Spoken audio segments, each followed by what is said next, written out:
প্রতিদিনের মতোই সকাল 7:30টার দিকে বাসা থেকে বের হন অধ্যাপক রেজাউল করিম সিদ্দিকী।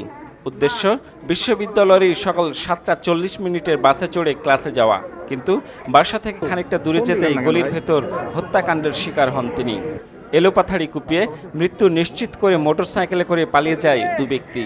পরিবারের সদস্যরা বলছেন অধ্যাপক রেজাউল কোনো রাজনীতির সাথেও জড়িত ছিলেন না। উনি বাস ধরতে যাচ্ছিলেন 7:40 ইউনিভার্সিটি বাস।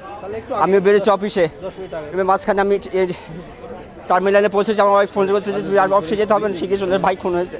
এত সৎ লোক, ও বলতো আমার নামের পরে সিদ্দিকী আছে, আমি জীবনে মিথ্যা কথা বলবো না। সেই ব্যক্তি, আশ্চর্য ব্যাপার, কে আমার এত বড় শত্রু। আঘাতের ধরন দেখে পুলিশ বলছে ব্লগারদের হত্যার সঙ্গে এই হত্যাকাণ্ডের মিল আছে। পেছন থেকে তার ঘাড়ে 3-4টি আঘাতের চিহ্ন রয়েছে।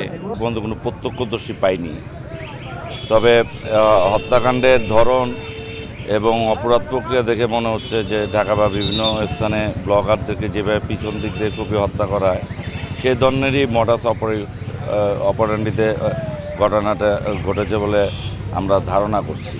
এদিকে একের পর এক শিক্ষক হত্যার শিকার হওয়ায় আতঙ্কিত বিশ্ববিদ্যালয় পরিবার। এ ধরনের হত্যাকাণ্ড গোটা শিক্ষা ব্যবস্থার উপরই আঘাত বলছেন শিক্ষক নেতারা। শিক্ষকদের হত্যাকাণ্ড এ বিষয়টি শিক্ষা ব্যবস্থার উপরে একটি ঋণাত্মক প্রভাব ফেলে, শিক্ষকদের গতিশীলতাকে নষ্ট করে ফেলে, শিক্ষার পরিবেশকে নষ্ট করে ফেলে। আমরা এটা তীব্র প্রতিবাদ করি এবং এর দৃষ্টান্তমূলক শাস্তি চাই। এর আগে 2014 সালের 15 নভেম্বর নগরীর 14 এলাকায় বাড়ির পাশে একই কাদায় হত্যা করা হয় সমাজবিজ্ঞান বিভাগের অধ্যাপক শফিউল ইসলামকে। Ziaul Gani Selim, SA TV, Rajshahi.